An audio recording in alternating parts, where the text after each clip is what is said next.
There is a deep desire for black people to search for their history. Sometimes I just think this quest for identity, what aspect of your identity are you searching for? When we look at films like The Gods of Egypt and we see Pharaoh, Ramses and all of the Egyptians, they're all white, but in your mind, you're like, wait, hold on.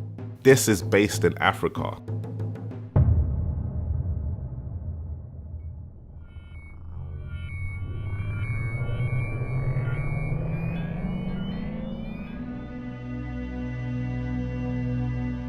Some people do leave the fold because they find that what they understand of Christianity is not true.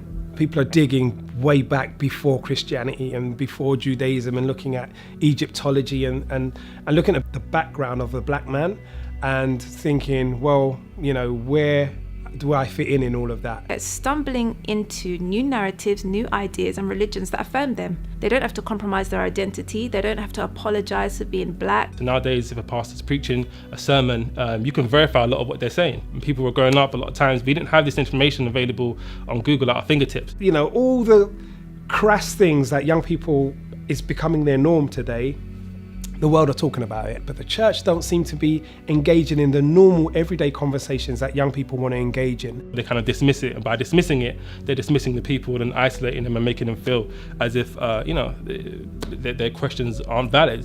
I think that most black people, as you're growing up, there comes a point where you kind of start to reflect on yourself, your life, and the place of black people in the world. If you just see black people at the bottom all the time, always suffering injustice, always being oppressed.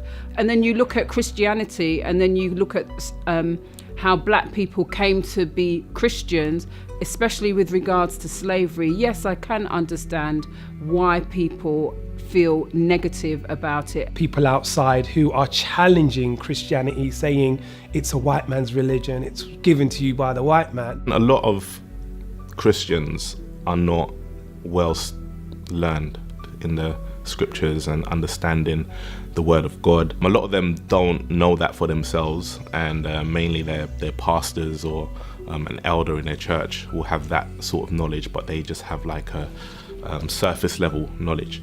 So when they are approached by others who have a different way of thinking, they can be easily swayed.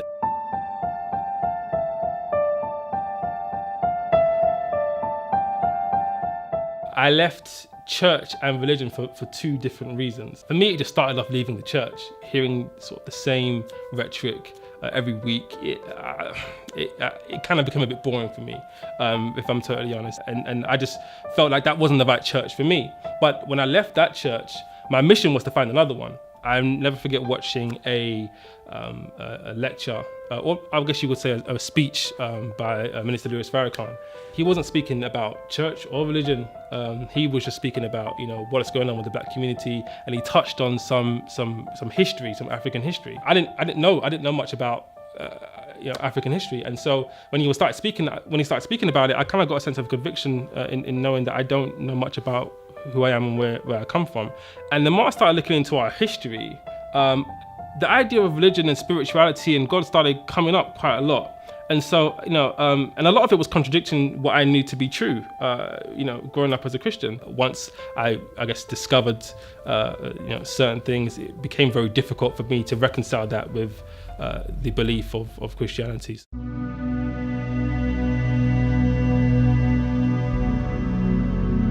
Sometimes I just think this quest for identity, what aspect of your identity are you searching for? What I do find with the whole woke and conscious movement is that it targets those who are not necessarily born in Africa. The need to feel conscious definitely affects Caribbeans more than Africans, because Africans have not suffered their identity being taken away from them. I think even in West Africa today, we still have the issue of Eurocentrism. There's still very much reverence, in a sense, the image of a white Jesus. People from the Caribbean will often start their history from slavery rather than starting it from at their African roots. In fact, some Caribbean people would even deny the fact that they're African, which is ludicrous. I think it's because there are a lot of questions within our journey, within our history, that are not very easy to answer. How do I not lose my blackness? How do I not lose my history of who I am? And how do I embrace Christianity knowing that it's okay to love Jesus, be black, understand my history, and know that there is still an assignment that Christ wants me to do on the planet? What it does is it now gives you some sort of identity that you can latch onto, mainly focusing on Egyptology in terms of Egypt being the first civilization in the world, and it was melanated people who occupied Egypt and ruled the world. The only thing that I guess I've observed in all of this is that unfortunately a lot of the people who are jumping ship from Christendom into, these kind of new religious movements, new ideas, or kind of pick and mixing their own ideas, number one, have very romantic ideas about what Africa's actually really like. They kind of want to be, I just want to be more black and more African, so I'm going to start doing this and experimenting with this and wearing this. And it's just like, have you been to Africa?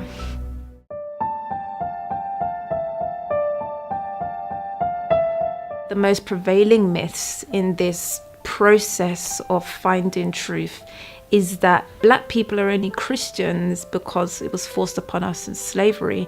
A lot of people who are woke would say it's the white Jesus and it's the white man's religion and it's the religion of the slave master. Christians can be very ignorant when it comes to this argument, to just say, oh, it's silly, it's folly, and, because they're not engaging in history and they're not engaging into the actual arguments that are real. When they check history and say, oh, but these things were true, these things did happen, they now start to think, is the church doing a cover-up? It is likely that my ancestors were forced to be Christians. I'm a descendant of a slave as far as I know.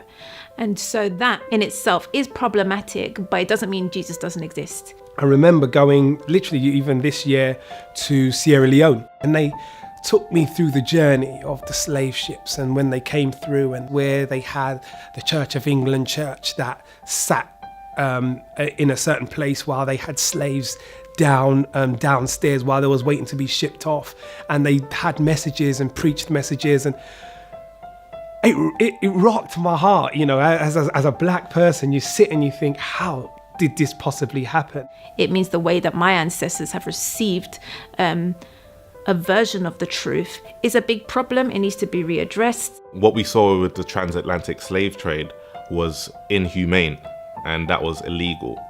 That should never have taken place, and that can never be justified, because there's nothing in the Bible that justifies that. There's a church in Ethiopia just growing, developing their own ideas about how to basically be Ethiopian and Christian. The Ethiopian eunuch is preached to by Philip in the book of Acts. He now goes back to Ethiopia, carrying that tradition, which now has one of the oldest churches in the world. So the question is, if it's a white man's religion or a slave religion, how comes they weren't enslaving each other in Ethiopia? It dispels completely the myth that Christianity, is just a white man's conspiracy and it was just forced upon us, and that there's no way for black people to be Christians, because we have a perfect example of a strong and beautiful nation that have worked out how to make it their own, how they can maintain Ethiopianness. All the kids who go to Sunday school, they learn the Bible in their language, they learn about Ethiopian culture and history. And that's what we're missing here. But they've made it happen. And for me, it's proof that black people can be Christians, and that really what we need to work against is that difficult part in between.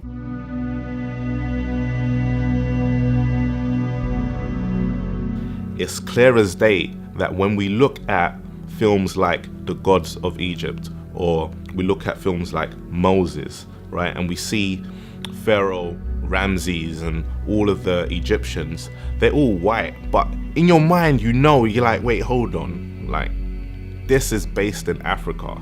Once you start digging deep, you start seeing that, okay, cool, the people in the Bible were melanated people and were in Africa. However, what the media have done, they have whitewashed the biblical characters and the Egyptian characters. If that is what your stumbling block is, that stumbling block is now removed. Because based on history and based on geographics, what they're projecting can't be possible. What continent was Israel originally considered to be a part of? On top of that, why have we accepted this separation of Africa and the Middle East from people that are from neither region? Jerusalem is next door to Egypt. Egypt is on the African continent, and Jerusalem is considered to be in Africa before the creation of the Middle East, obviously. It's a complete non-starter to say that there is just no basis for a black person to be Christian, and that there is no kind of black input or just black presence in the Bible, because it is there throughout completely from beginning to end. I mean, you can even see the evidence of the statues that Napoleon, and his men shot the nose off the pharaohs, just to hide that identity or that part of them. So if you can see the whitewashing of Egypt in Hollywood movies, then clearly you must be able to see the whitewashing of the Bible in the media and in the movies. I think the only thing that scares us about facing this challenge is the fear of not having the answers. That's a difficult question and I don't understand it, but I'm going to go and find out. I'm going to research. I'm going to get an understanding of this so I can come back to you. There are a lot of people that are afraid to do that in church. It's like, if I don't have the answer for you now, then this must mean that I have failed. So I'm just not going to talk about it. I'm just going to avoid it. But where's the apologetics that goes on within your ministry to actually give these young people solid answers about how do I defend my faith? You go to somebody and you say to them, why do you believe this? And they're literally like, I don't know. Like, my mum told me this, or my pastor told me this. The problem is that when they've learned or they've heard something, they've never been taught to say, look, go inside the Bible and check it for yourself. I think if I was to go somewhere and I was to ask somebody like a really difficult question and they kind of just pushed me away and didn't respond to it, I'd feel like you've got something to hide. Nobody was here at the beginning. We shouldn't be afraid if we can choose a path of humility, essentially. And nobody in the room is ever going to know all the answers. But it's important to continue the quest of trying to know and understand God.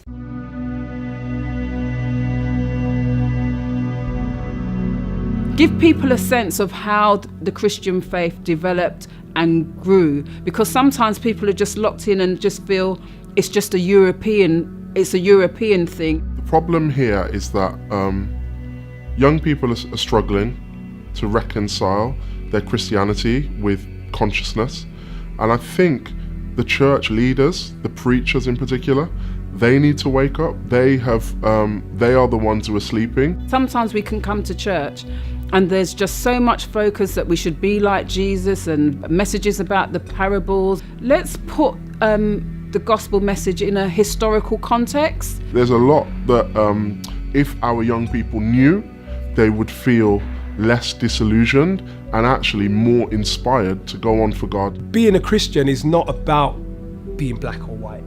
Do you know what I mean? And I know people who probably watch this start rolling their eyes, oh my gosh, he's been turned over or whatever it is. But it's not. I never forget, I was watching an interview by Pastor Reverend Dr. Jamal Bryant.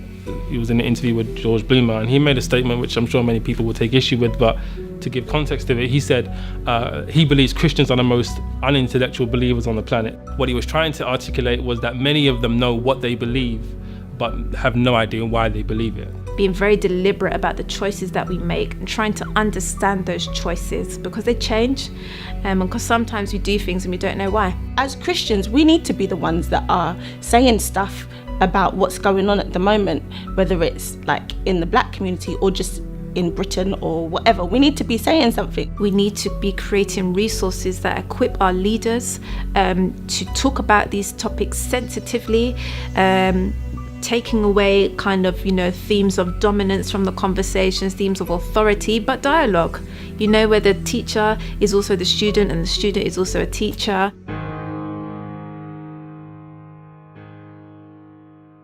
Looking at a lot of our people, flagship models who have been in the faith, who are no longer in the faith, who have denounced Christianity, it's very hard for young people to think, well, if they've done it, what's the point? The way that I've been able to hold on to Christ is to find him for myself. Basically, from day one, from when I became a Christian, I studied. What questions do you have about the faith? Is there an end goal that you want out of this consciousness? Like, you could still have that in your mind and still be a born again Christian.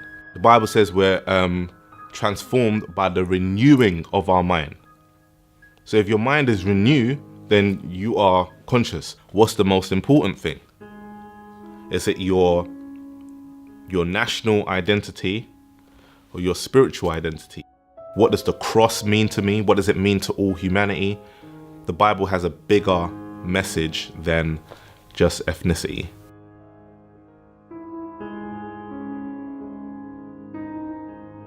I consider myself to be woke. I consider myself to be black, conscious and Christian. Yes and no.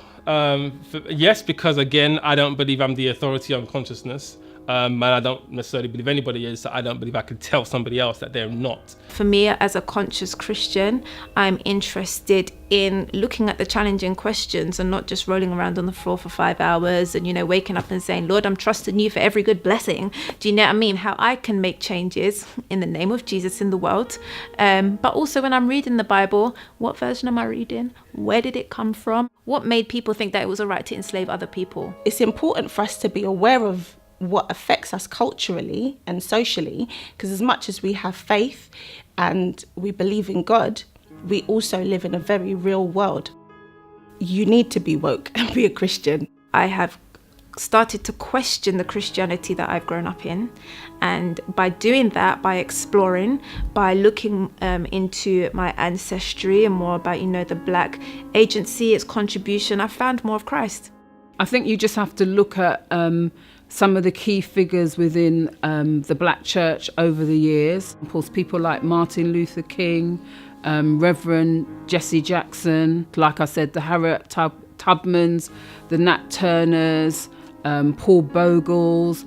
Those people, they were Christians, but they were woke, they were conscious. Some of them fought against injustice and they believed that God was with them whilst they did that. We need to continue to teach about our own culture and our own heritage, and we shouldn't be ashamed of that.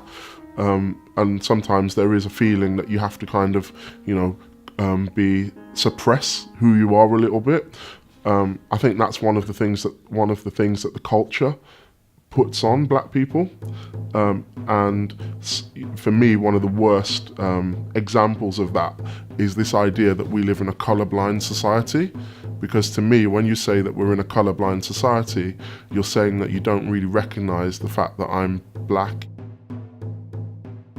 And also just how you determine what is a lie and what is true as well. I mean, it's quite deep, it's quite big, it's a lifelong project essentially to do that.